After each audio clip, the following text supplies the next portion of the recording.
this place. Father God, in the name of Jesus, we welcome the presence of God, the precious anointed Holy Spirit, into this place to come and saturate our hearts, to get our minds ready to receive the Word of God. I pray that the Word will go forth, not return void, that it will fall onto fertile ground, and that we will receive the Word with gladness. Bless every person that's here in-house. Speak and minister to every person. Speak to those online. And I thank you, Lord, that tonight you will give us revelation around abundance, provision, that we may come out of lack and into overflow. We give you all the glory and honor. We pray this in the mighty name of Jesus. And everybody says, Amen. You may be seated in the presence of God. Welcome to everybody that's with us live online. And welcome once again to everybody that's here in-house. Now, as we get into the subject, the no-lack zone, what it means to live in the no-lack zone, I quickly want to remind you that last week we started with this, and it was a foundation teaching last week. And for all of you that were here last week, you will remember that I spoke and I ministered around from the book of Genesis how God, from creation, doesn't want us or never intended for us to ever live in a place of lack.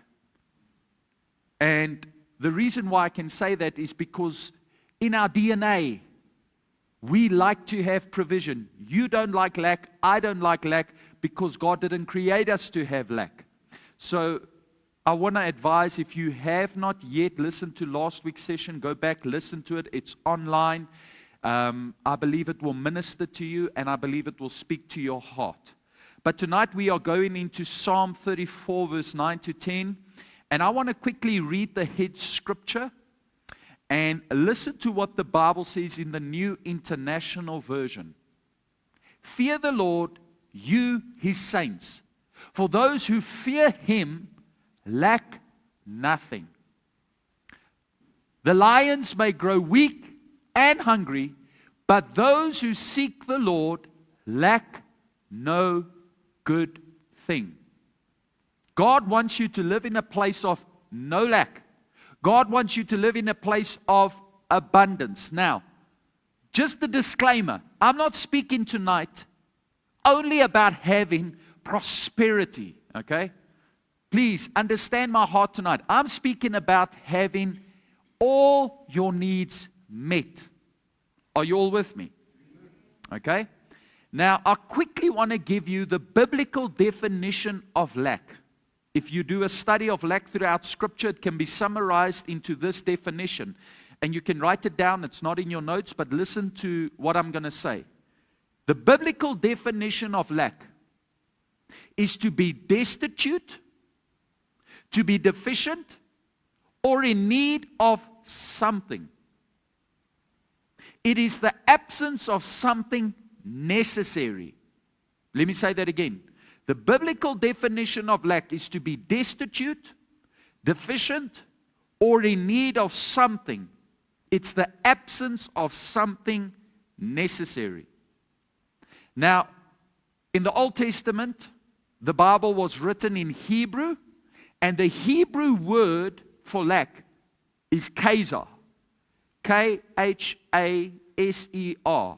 Khazar. And what does Khazar mean? To decrease or be without. In other words, you are constantly operating in reverse. Die Afrikaners het 'n mooi gesegde, ek boer agteruit. Okay, wie van julle het dit al gehoor? Okay? I'm farming backwards. Okay? That's what it means to decrease. New Testament, a majority of the New Testament was written in Greek, and the New Testament Greek word is historio.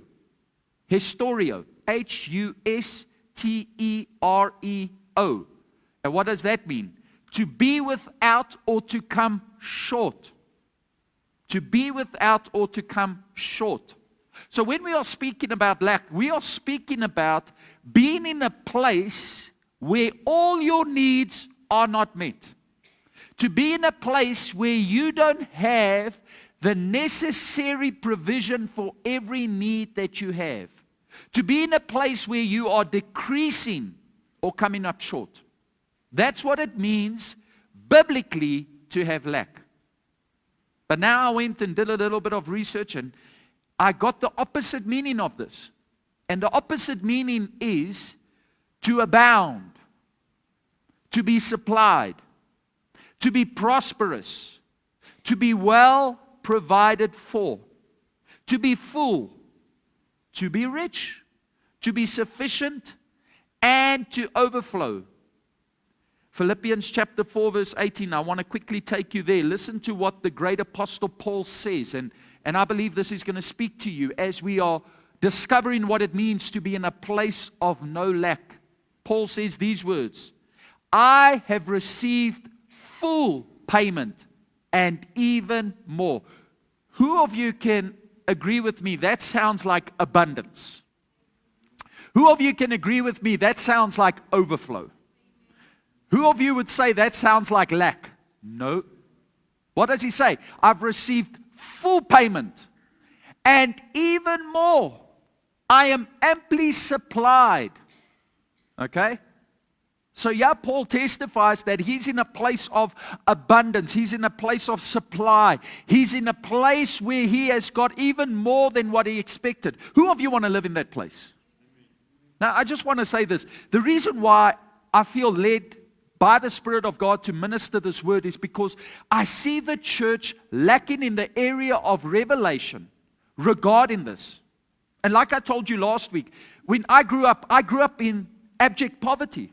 I grew up where there was not enough. So it became a part of my identity. I grew up in a place where my parents never owned their own home or ever owned their own car. And when my dad did eventually get his own car, it was a broken down car that you had to push to jumpstart it so it could go. So when I came to salvation, I had a mental blockage. I had a limitation in my mind that I could ever have more than enough. I never understood what it meant to have more than enough. I never understood that God does want me to have more than enough, that God does want me to have abundance. In fact, I was content to be in decrease. I was content to be in poverty because that's all I ever knew. But I had to break this thinking. I had to reprogram my mind.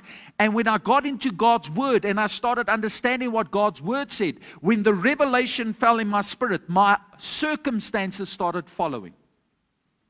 So many people, even if you bless them, they can't receive the blessing or they can never see themselves as blessed because they have programmed themselves to believe that they will never have enough, that they will always be poor, that they will always have lack, that they will always decrease.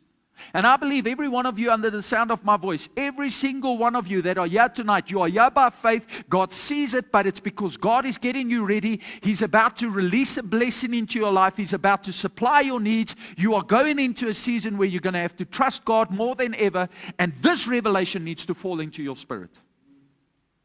You cannot move beyond the revelation you have. Who of you are seated here tonight and you can say, Pastor, I really want to trust God more in the area of provision. Okay, I'm not just talking about going and buying a nice car and a nice house. If you want to do that, God bless you. Make sure it's in the will of God. Because sometimes we do things outside the will of God and then we get angry if those needs aren't met. But you've got to ask, is it the will of God? Okay? It's all fine and well if you want to go buy a nice BMW and you want to buy a nice Mercedes. There's nothing wrong with that. If God told you to do that, because if it's God's will, it's God's bill. Okay? But sometimes I think we just need to apply wisdom. We need to ask the question, what does God want me to do? We need to pray. We need to ask God. But when we are in the will of God and we are listening to God, then there is abundance. There is provision. There is more. Look to the person next to you and say, God wants you to have more. Listen to what Psalm 23 verse 1 says. I'm speaking about living in the no lack zone. I was in a lack zone. I had to come out of it, break that barrier, be a barrier breaker in my bloodline and make sure that I am living where God wants me to live. I'm not telling you something that is a doctrine. I'm not telling you something that I heard from somebody. Maybe it is a doctrine somewhere in the church. I don't know. I'm telling you about my own personal revelation. Okay? Listen to what Psalm 23 verse 1 says. It says this, the Lord is my shepherd. Another translation says, I lack nothing. I lack nothing. This translation says, I shall not be in want. You know what David's testimony is? The Lord is my shepherd. The Lord is my guide. The Lord is the one that directs my life. He's the one that watches over me. And guess what? I've got no want. I've got no lack. That sounds like the no lack zone. Okay? Remember, if He's the shepherd, we must be the sheep. If He's the shepherd, we follow the shepherd's voice. You remember in John chapter 10, Jesus spoke about, my sheep know my voice and they follow me. Okay? I want to say in the time that we are living in, we need to listen to the voice of God more than ever. I remember when it was 2020 and COVID came around and all of a sudden they shut down the churches. And I was a young pastor at that point. The church, this ministry, had been given over into my care. And imagine that. You have been entrusted the ministry. You've got to take over the ministry. Pastor Avon is stepping back as the senior pastor. And I've got the responsibility of running the church. And here comes COVID. What an introduction to senior pastoral responsibility. And now I have to trust God. And in that season, there was a lot of voices that said, it's wrong to keep the church open. It's wrong to open your church. I was reported to the police station. People complained about it online. But the voice of God says, stay open. The voice of God said, minister to my people. The voice of God said, Hebrews chapter 10 verse 25, do not forsake the fellowship of the saints. Let me just say this. Had I closed the church, you would not be sitting here tonight. We would have gone under. Financially, we were on a decline that year. And then all of a sudden, God shifted everything. Why? God blesses obedience. And all of a sudden, we came out this slump and there was supernatural provision and supply. I want to tell you, you have to listen to the voice of God. I've seen it. I remember coming here and the church was closed on a Sunday. Then I come in here and I'm being honest with you. Then I would preach to myself, believing that God's going to give us an audience again, that our church is going to be full again. Because when we had the hard lockdown, we didn't know if we were going to be closed for a year, 2 years. There were some people speaking about it's going to be a 24-month hard lockdown. There was so many theories. There were so many theories. And I had to go before God and say, Lord, I have to put the world on mute. What do you want me to do? Be my shepherd in this season. And I want to say, I never ever, up until that point, never ever seen the hand of provision like I saw in that season. People started sowing. People started giving. Why? Because when you obey, when you listen to the voice of the shepherd, you shall not be in want. Let me say this to every one of you.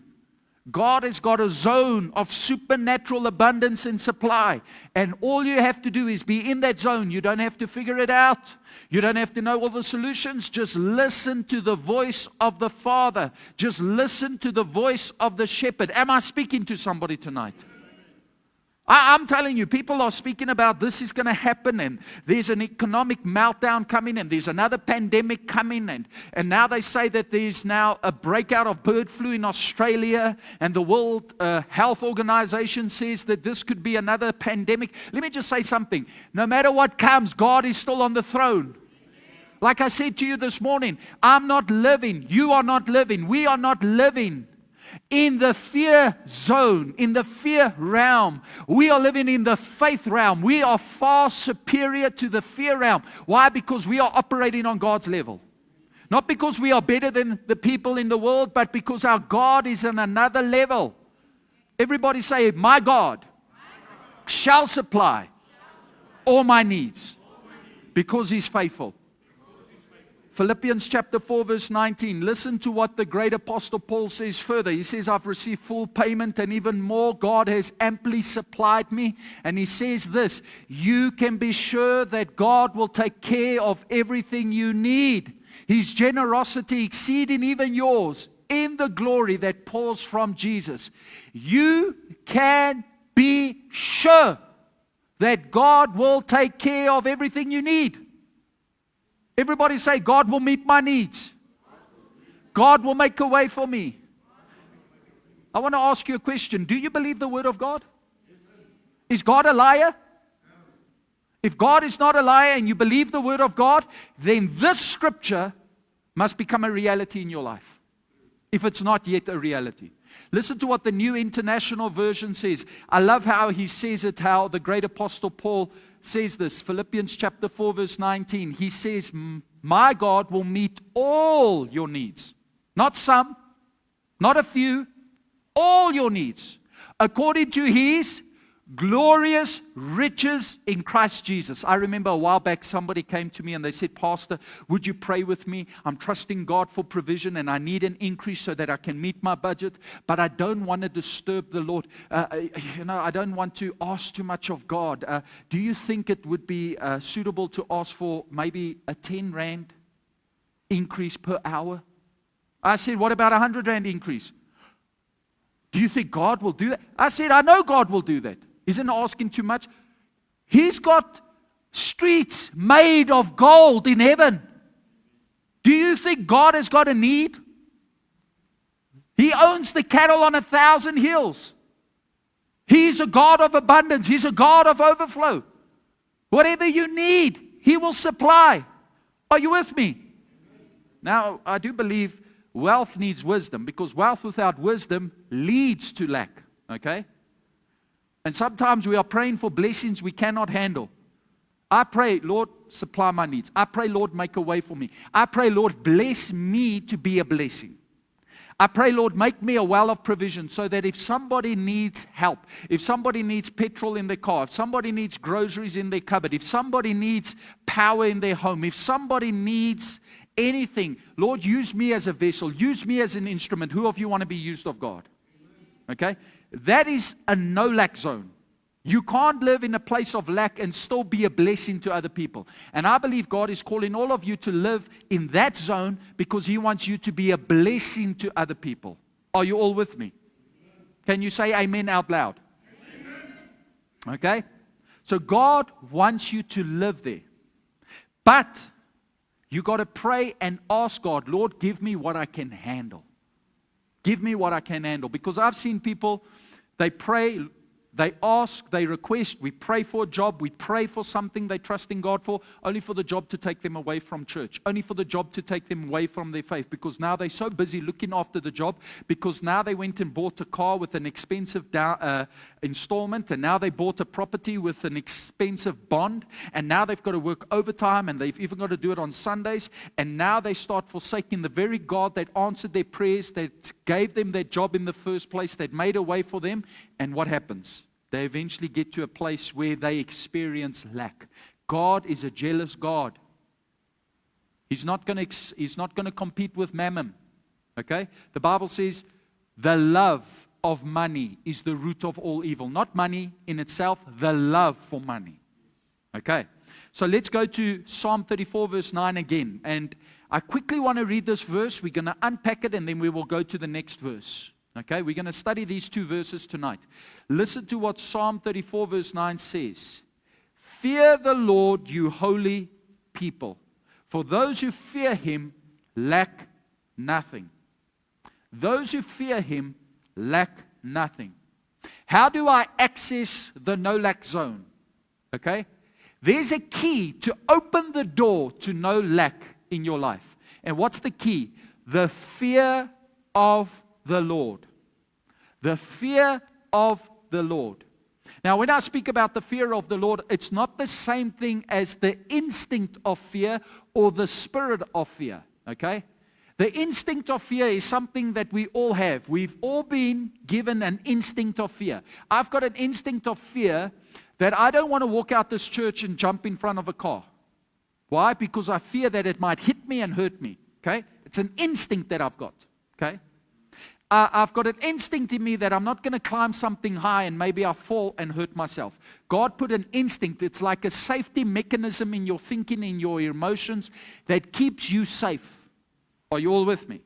Then there's the spirit of fear, which is not of God. The Bible says in 2 Timothy chapter 1 verse 7, God has not given us the spirit of fear, but of power, love, and a sound mind. That's where you are anxious. That's where you are worried. That's where you are concerned. That's where you feel overwhelmed Why? Because you are allowing the spirit, a demonic spirit, to come and overwhelm you. Okay? That is not of God. But the fear of the Lord is actually, you can translate it or sum it up into the respect of the Lord. Now, I had the fear of my father growing up. As a young boy, I feared my dad. I wasn't scared of my dad, but I feared my dad. I feared disappointing my dad. I feared upsetting my father. I feared bringing grief to my father. Why? Because I respected my father. The fear of the Lord is the respect of God. In fact, a lot of times if you want to understand a concept, it's good to go look at the not difficult. It's not difficult. Go look at the different Bible translations to get an understanding. Okay? So I put it out for you. The ERV version, when it speaks about the fear of the Lord, it speaks about respect the Lord. Everybody say respect. Okay. What does it mean to respect somebody? You make them a priority and you don't do anything that will upset them. And you treat them with honor. Okay? That's what it means to respect somebody. Who of you have ever felt disrespected in your life? Okay? It's not a nice feeling. Okay? But if we respect God, it means we fear God. To fear God means to respect God. The CEB version says, honor the Lord. So the fear of the Lord is not just respecting the Lord, but it also means to honor the Lord. What does it mean to honor the Lord? You give Him all the praise. You give Him all the thanksgiving. You worship Him for who He is. You glorify Him. Why? You are honoring Him. In my home, God is honored. To the best of my ability, we honor God. We don't eat without thanking Him for provision. We don't start our monthly budget without paying our tithes. We are honoring God. We don't start our week without coming to church. We honor God. We don't go to bed at night without praying as a family, even for 2 or 3 minutes. We pray together as a family. And I let my children hear me pray, and I let them follow me in prayer. But we pray together. Why? We honor God. Me and my wife, when we get up in the mornings, we go into our prayer room, we pray. Why? We honor God. We are not doing it out of duty. We're not doing it out of religion. We are doing it out of honor. Everybody say honor. If you feel honored, you feel good. And we need to honor God. In this church, we honor God. That's why we fast at the beginning of the year. That's why we fast in the middle of the year. That's why we've got prayer sessions. That's why we pray before our services. That's why we stand when we read the Word of God. Why? We honor God. We honor Him. He's got the place of honor. Another way of saying honor, having honor, means He is seated on the throne of your heart. Nobody else can even compete to Him. He's the absolute priority. Okay? The Message translation puts the fear of the Lord like this. Worship the Lord. Worship the Lord. What is worship? You magnify, you glorify, you exalt. But let me say this. You cannot worship God while you've got other idols in your life. What is an idol? It's anything or anybody that is a bigger priority in your life than God. Let me say that again. An idol is anything or anybody that's a bigger priority in your life than God. Are you all with me? The New English translation says it like this. The fear of the Lord. I like this. Remain loyal to the Lord. Remain loyal to the Lord. You know what loyalty is to God? I want to show you. James chapter 4 verse 4, I believe it is. God says this. James writes it. He says, friendship with the world is enmity with God. In other words, you cannot be friends with the world and think that you are going to be loyal to God. Okay? You adulterous people, don't you know that friendship with the world is hatred towards God? Anyone who chooses to be a friend of the world becomes an enemy of God. Now, I just want to ask you, and I wonder if you can be honest with me tonight. Have you ever had a friend that you were good friends with? And then you also had an enemy that you were good enemies with? You don't have to be so religious. I've been there. I'll put up my hand first. Okay, there's more hands going up. Okay. So I've had friends and I've had enemies. But from my personal perspective, you know what upsets me? It's not always what the enemy does, it's what the friend does. When the friend starts butting up with the enemy, ooh, then I think, who needs enemies when you've got friends like that? Am I the only one? A lot of times you can tell what a person feels towards you by how comfortable they are with those who dislike you. Somebody say hallelujah. Okay? And God says, that's how I feel. If you're going to be friends with my enemies, then you are actually my enemy. If you love me, you hate what I hate, you love what I love. Now, I'm not saying go and hate your enemies and all that. I'm just giving an example, okay? I'm giving an example. It's actually a life lesson for me.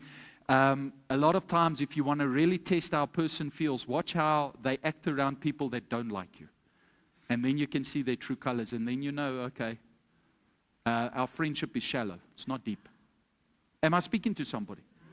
Bless your enemies. Pray for them. Don't wish harm on them. But sometimes you also got to be observant. Are you all with me? Okay? So that's what it means to fear the Lord. It means to respect, honor, worship, and remain loyal to the Lord. Okay? Let's quickly look at who David is speaking to in this passage of Scripture. He says, fear the Lord. Who? You, His holy people. He's speaking to, is he speaking to the world? Is he speaking to unbelievers? Who's he speaking to? His people, God's people. He says, fear the Lord, you holy people. Did you know that holiness is the key to provision? It's one of the keys to provision, holiness. Listen to what Psalm 119 verse 9 says, and this is how we get holiness. Okay? Let me just say this. Holiness is not being perfect. Holiness is a separation from anything that defiles your spirit, anything that pollutes your heart, anything that comes and drives you away from God. You are separated from that. Holiness is separation. I want to put it like this. You know, when I grew up, my grandmother had this nice glass, how do you say it? I've hit now blank. If you have this big cupboard and there were glass, and you all remember those display cupboard. Thank you for twin cars. Okay, so she had this in a corner, and there were these nice saucers and cups and glasses, and we never ever drank out of them. Who drank out of them? Distinguished guests. They were set apart. They were not for ordinary use. They were not found every day in the kitchen. They were not found every now and then in the kitchen. They were found maybe once in a blue moon. And they were washed differently. They were washed with dishwashing liquid, then with jik, and then they were dried off nicely, and you weren't allowed to pack them back in the cupboard because there was a certain sequence, and then that cupboard was locked. Why? Because that stuff was set apart to be used for special use. Are you all with me? Okay. Now listen to what the Bible says. In other words, that was holy to her.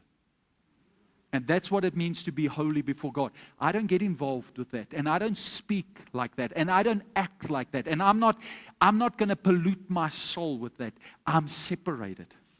I'm separated. I heard a story of how there was a revolution taking place in France, and the king's house was invaded by revolutionaries, and they came in and they took the young prince, and they wanted to pollute his soul.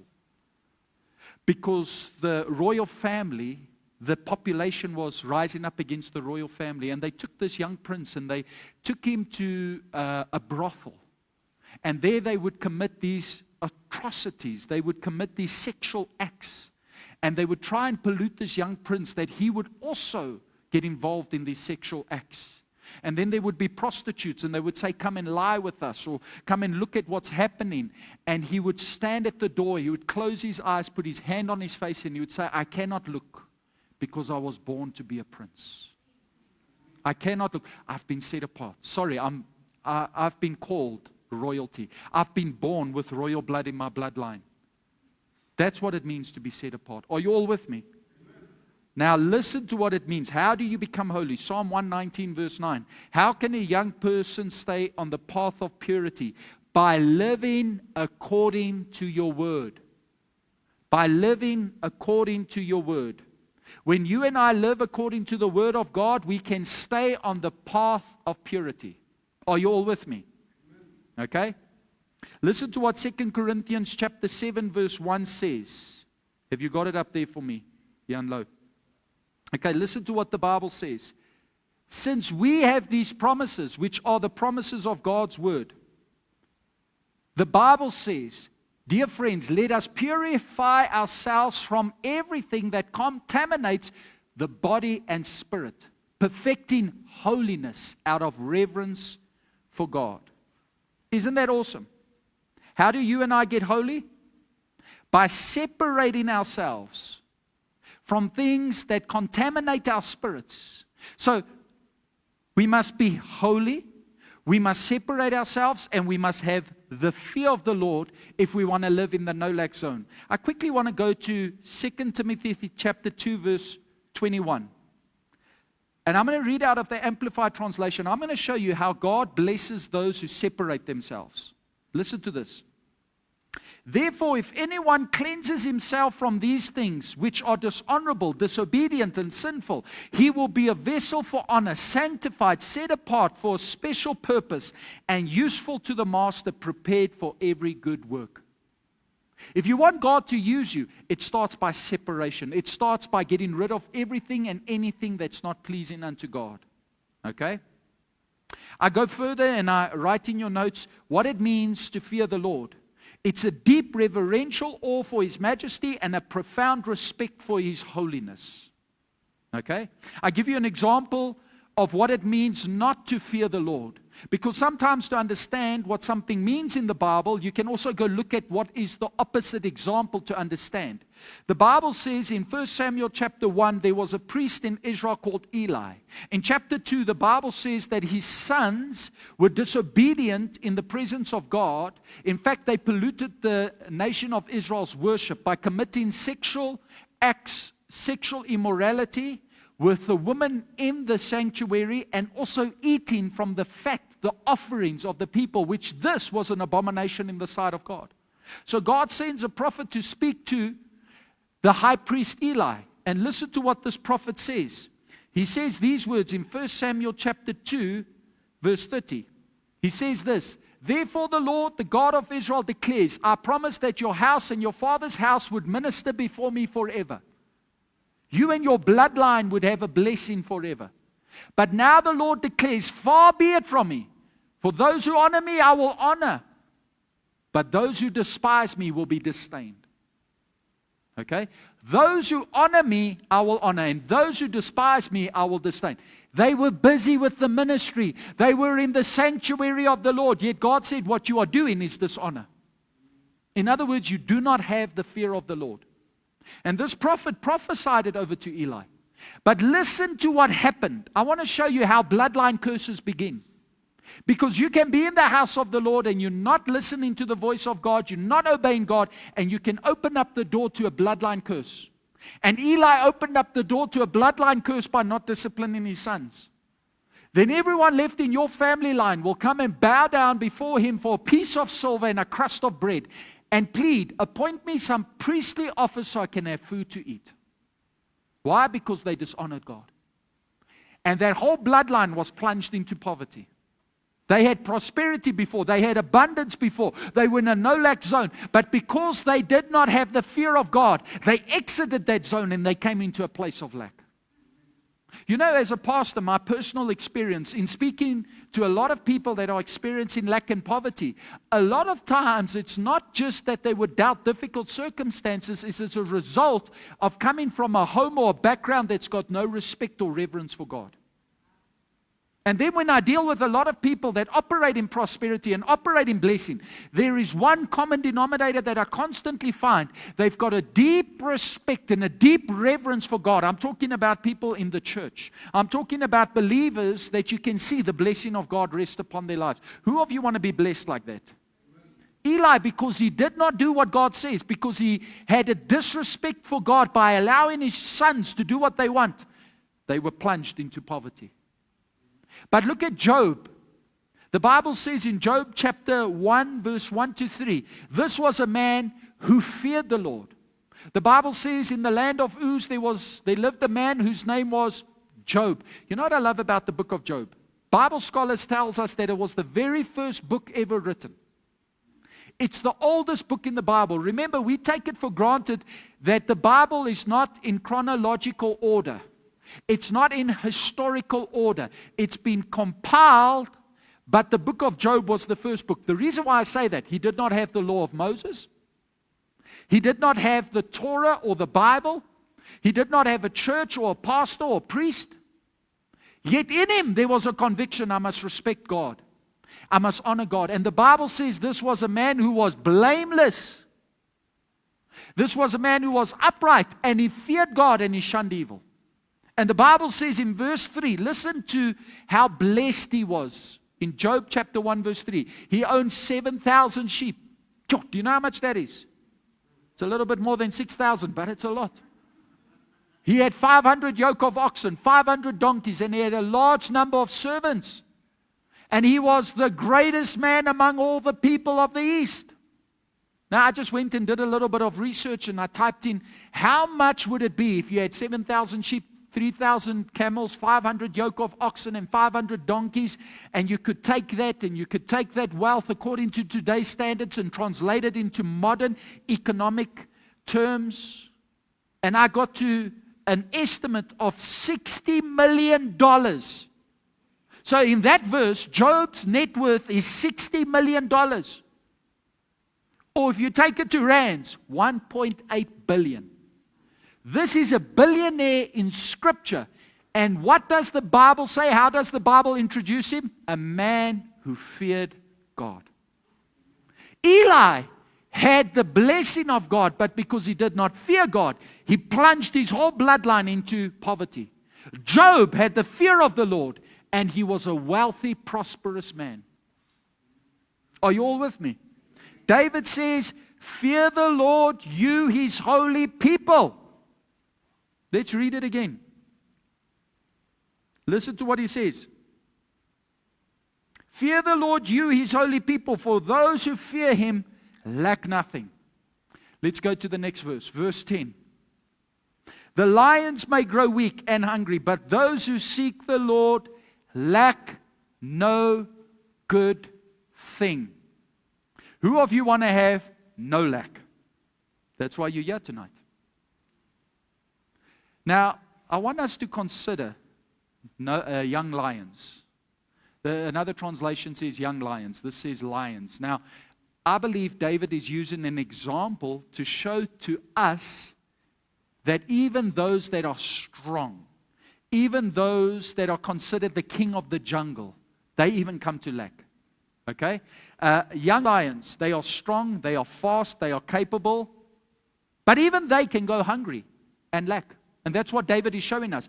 Even though they are strong, even though they are capable, they still experience lack, they still experience hunger. Now, who of you know, he's not necessarily just talking about physical lions. He's using that as an example to explain that there are lions in this world, people, so to speak, that are fast and strong and capable. They've got abilities and they've got the right background and they've got the right finances and status and credentials. But even they get to a place of want. Even they get to a place of need. Listen to how the Amplified Translation says it. The young lions lack food and suffer hunger. Okay? So you get lions in the workplace. You get lions in the economy. You get lions in our midst. Okay? And these sometimes are CEOs and directors and bosses. And sometimes these are people, you drive past their houses and they've got mansions and nice cars and we look up to them. These are the lions of society. But David says even they will eventually come to a place where they lack food and suffer hunger. Somewhere they will experience need, or their children will experience need if they are outside the will of God. If they are outside the will of God. That's why David writes in, I believe it's David, Psalm 20 verse 7. He says, some trust in chariots and some in horses, but we trust in the name of the Lord our God. Who of you trust in God? Who of you say, I'm not going to trust in my bank account, but I'm going to put my trust in God? You know, I just want to say, I've been 10 years in full-time ministry. And I have been in places that you would consider a palace. And then I've been in places that would be like a shack. I've been to the poorest of the poor, and I've been to the wealthiest. And let me just say something. I've been in some people's homes that are mansions. They are palaces. And while sitting there, I have seen how they have got prosperity. But I've also seen how prosperity can be squandered by their children because there's a lack of the fear of God. Wealth, blessing, without the fear of the Lord eventually leads to lack. It eventually leads to loss. That's why we need to teach our children to fear the Lord. That's why we need to teach our children to honor God, to worship God, to have respect for God, to be loyal to the Lord, so that they can walk in the blessing of God. Can you say amen? Because man is limited. That's what David is actually saying in Psalm 34 verse 10. Man is limited, but God is unlimited. Okay? I wrote down a few notes and a few lines. Listen to this. The strongest lion in its prime can go hungry. As well as the wealthiest person can lose money. The healthiest person can become weak. And the most talented individual can fail. And earthly resources are limited. But our God is unlimited. Amen. So, how do we come into the no-lack zone? We must fear the Lord, number one. And number two, we must live holy. But then David takes it further. He says, you must seek the Lord.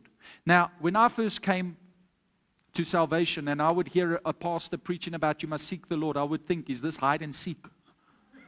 Is God lost? And I must find Him somehow. But I want to give you the definition or the idea that's been conveyed through Scripture, because if you can understand what it means to seek the Lord, it becomes easy to apply it to your life. Are you all with me? Who of you want to hear more? Okay. What does it mean to seek the Lord? Psalm 63 verse 1. Let's read it together. You, God, are my God. Earnestly I seek you. I thirst for you. My whole being longs for you. In a dry and parched land where there is no water.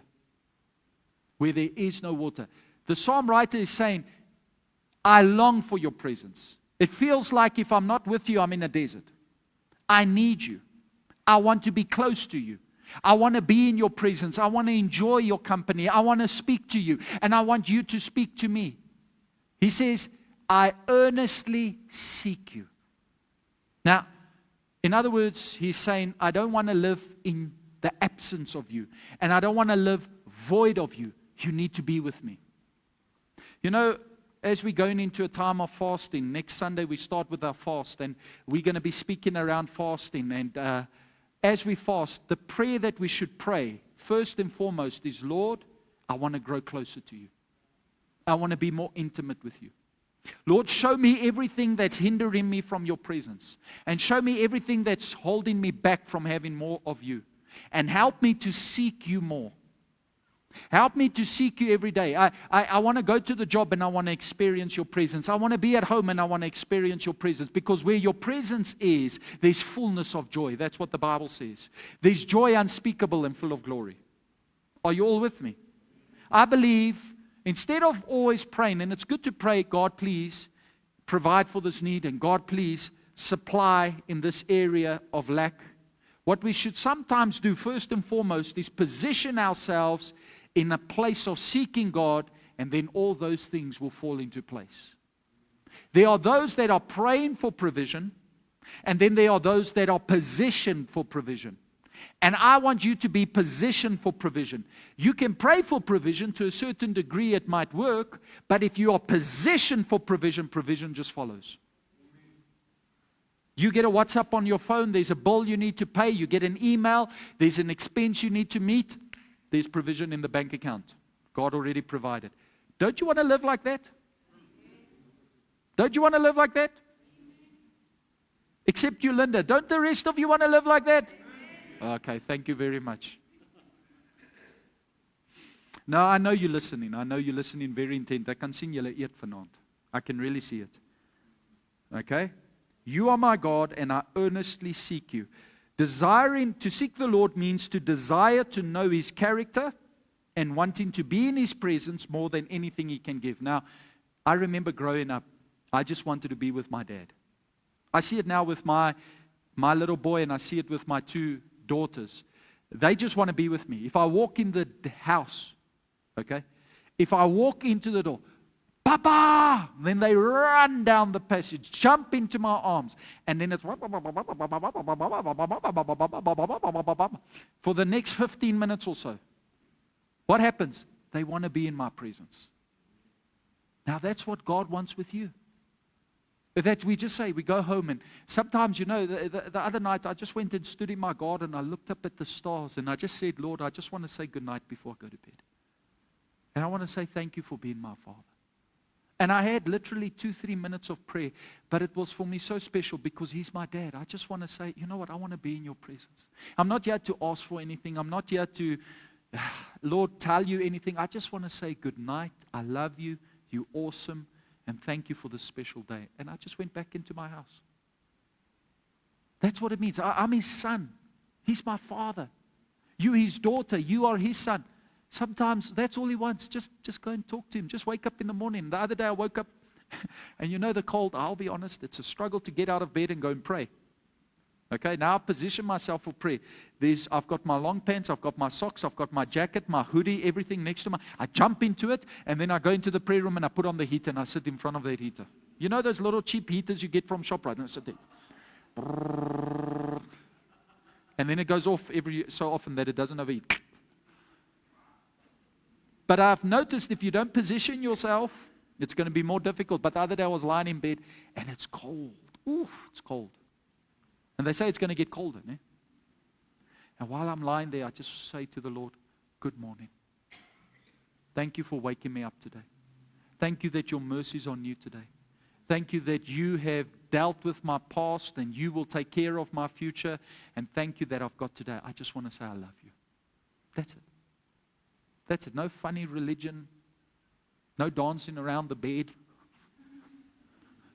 No rolling around in the ground. Just lying there and just saying to my Father, good morning. Amen. That's what it means.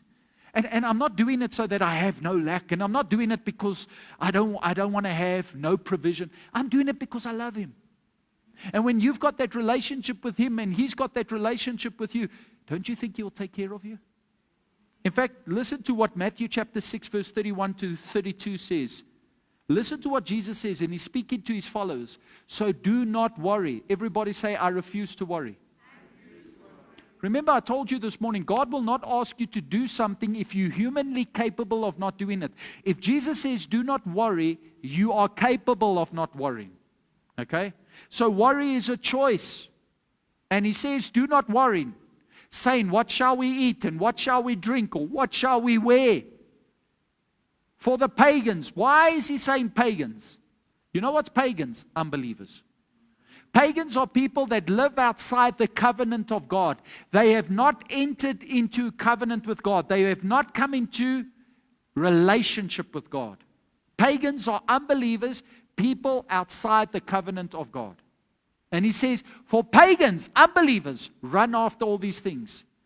And your heavenly Father, verse 32, your heavenly Father knows that you need them. Knows that you need them. He knows. He knows you need it. He knows. He knows what you need. You know, I love the fact He doesn't say your God. He says your Father. And if He's your Father, you're His child. Everybody say, I'm a child of God. You know, I as a father, I know instinctively what my children need. You know, my children, bless their precious souls. Not once have any one of the three come to me and ask me, Daddy, please, can you make sure I've got a roof over my head? Not one of them have ever come to me and say, Daddy, please, will you feed me? Not one. They've come and told me they're hungry. I mean, they tell me that a lot.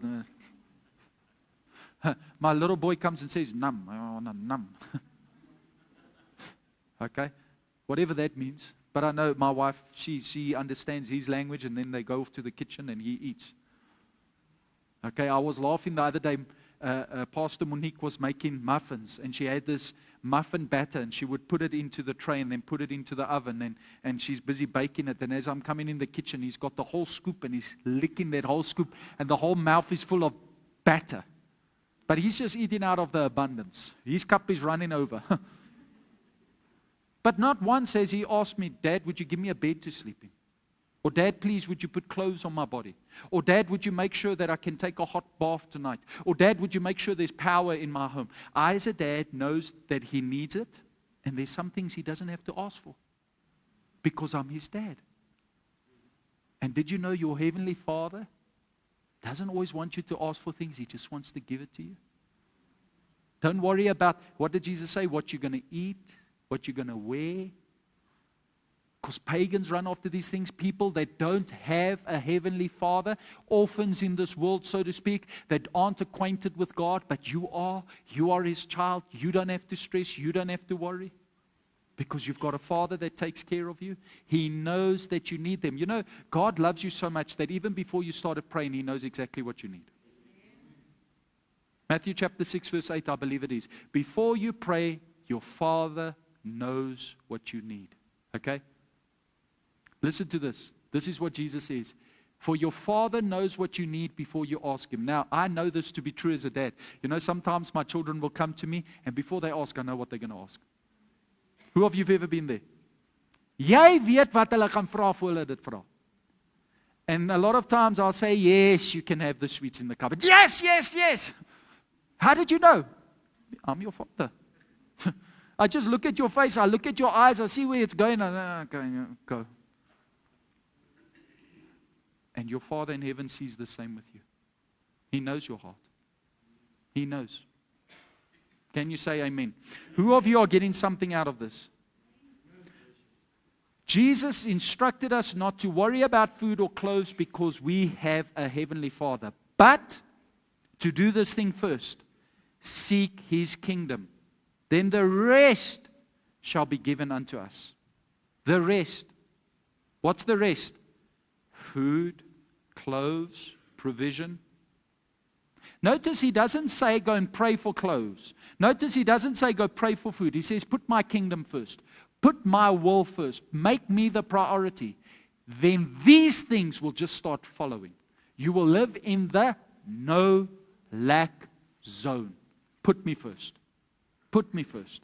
You know, we are living in a day and age in modern Christianity where people want a formula to prosperity. People want certain steps to having riches and wealth. And that's all good and well. But let me say this. If you understand biblical provision, it starts by being positioned and knowing who your Father is and being His child. Amen. Psalm 34 verse 10. I love this. The Bible says in the Message translation, God seekers are full of God. God seekers are full of God. Listen to what the Bible says as it comes up. Young lions on the prowl get hungry, but God seekers are full of God. You know what I like about every one of you? You know what I like? Look at me, every one of you, quickly. You know what I like about all of you? You're God seekers. You're God seekers. And you will not have emptiness. You'll be full of God. Can you say amen? Amen. You know, I shared it in the offering message this morning. And I'll say it again. The lost son, when he disconnected from the Father, although he was wealthy at first, eventually ran out of wealth, eventually came to a place of lack. And the Bible says, then he came to his senses. Luke chapter 15, verse 17. His stomach was empty. His stomach was empty. The Bible says, if you go to the previous verse, go to verse 15. Let's look at that again. Luke chapter 15, verse 15. He joined himself to a citizen of that land who told him to go and feed his pigs in the field. Verse 16. And the Bible says he was so hungry. He was so hungry. He never experienced hunger in the house of his father. He never experienced hunger in the presence of his dad. In fact, in verse 14, the Bible says, after he had squandered his wealth, he began to become in want. Another, not the Message translation, NIV, says he began to experience want. He began to come into need. He moved out of a zone of provision into a place of lack. He moved out of the no lack zone into a place of lack. Why? He disconnected from the Father. He disconnected from the provision of his Father. His whole life, he never experienced need. But when he disconnected from his Father, all of a sudden, his stomach went empty. His stomach went empty. And what made him turn back to the Father? Verse 17, he says, I'm sitting here and I'm hungry, but my dad's servants have food to spare. My dad's servants have got food. They are full. They are well fed. They are nourished. They've got more than enough. I'd rather be a servant in the house of my Father than a slave in the world. And the Bible says when he turned back to his Father, when he came back into the will of the Father, he went from lack to abundance. And when he came back to his father threw him a celebration. You know the story. Put a cloak on him, gave him sandals on his feet, put a ring on his finger, and slaughtered a lamb. And all of a sudden, where he was hungry in the pig pen, he was eating and feasting with the Father. You know how many children of God are stuck in the pig pen of life because they moved outside the will of God? Let me just say this. You can't transfer money to people that are living in the pig pen of life. It's going to get lost. You've got to pray that they come back into the will of God. Are you all with me? Because when you are living outside the will of God, there will always be lack. But when you are in the will of God, there will always be provision. Amen. Psalm 119 verse 10. We're going to conclude with this. Listen to what David writes. He says, I seek you with all my heart, and let me not stray from your commands. When you love God's word, that means you are seeking God. We make God's word a priority in this church. And I know it's a priority in your life. Every one of you, I know you personally. I know it's a priority in your life. I can see it. And let me just say this. Like David, you are going to testify, God is providing for me. God is making a way for me. Amen. Are you all blessed tonight? Who of you got something out of this tonight? Who of you believe it's God's will for you to be in lack?